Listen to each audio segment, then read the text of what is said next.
আসসালামু আলাইকুম। Hello everyone, welcome to my channel Ferdousi. আশা করি আপনারা সবাই ভালো আছেন, আমরাও সবাই ভালো আছি। আজকে আবার চলে আসলাম নতুন একটা ব্লগ নিয়ে, ডেইলি ব্লগ নিয়ে। আজকে সকাল থেকেই শ্যুট করেছি। প্রথমে ঘুম থেকে উঠেই বাবুকে ফ্রেশ করে দিই, দাঁত ব্রাশ করে দিই, তারপর আমি নিজে ফ্রেশ হই। ভালো করে মুখটা একটু হাত দিয়ে আলতোভাবে ম্যাসেজ করে তারপরে ফেস ওয়াশ দিয়ে ক্লিন করব, যেহেতু টোনার সিরাম এগুলো ইউজ করি রাতে। এখানে এই যে দুইটা ফেস ওয়াশ আছে, প্রথমটা আমি রাতে ইউজ করি সবসময়, আর দ্বিতীয়টা আমি সকালে ইউজ করি।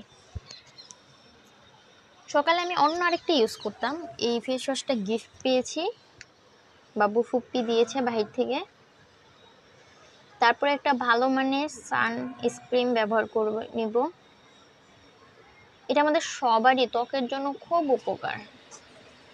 বাইরে কোথাও গেলে অবশ্যই সানস্ক্রিন ব্যবহার করে যাওয়া উচিত, নাহলে সানবার্ন পড়ে যাবে। সবাই জানতে চেয়েছেন বাবুকে আমি কি ব্যবহার করাই, কোন কোম্পানির। এই দেখাই দিলাম, আমি জনসন কোম্পানির তেল লোশন ইউজ করাই বাবুকে। পাউডারও ইউজ করি জনসনের, কিন্তু পাউডারটা একটু কম ইউজ করি আমি। আজকে খুব রোদ উঠছে ভালোই, কয়েকদিন টানা বৃষ্টি ছিল। তারপরে এখানে চা বানিয়ে নিলাম, বাবুর জন্য ডিম সিদ্ধ দিলাম। সকালবেলা অবশ্যই বাবুদের ডিম দিবেন, ডিমে অনেক প্রোটিন আছে। তারপর আজকে বাজার করে নিল আম্মু, এখানে মুরগি রেখেছিল, মুরগি কুটে নিল।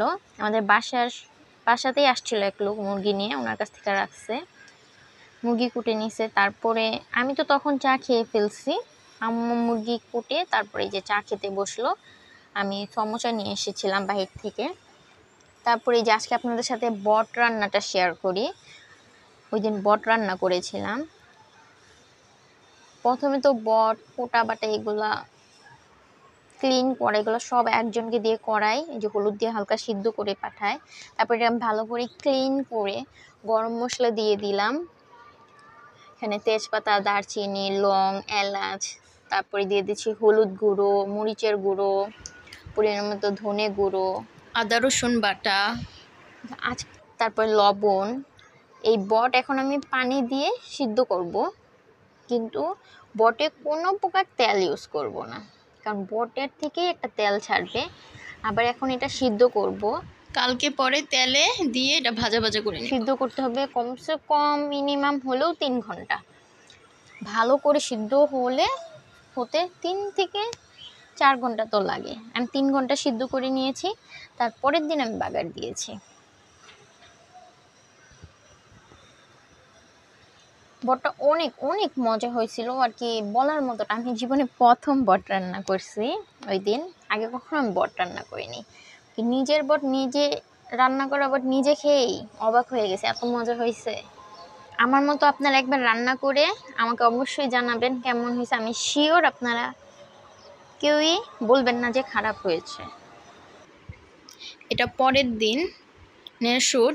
পরের দিন এই যে দেখেন, আজকে আমি তেলে ভাজবো। এই যে সিদ্ধ করে নিয়েছিলাম, এটাতে এখন একটুও পানি নেই, এভাবে সিদ্ধ করে নিব, পানি থাকবে না।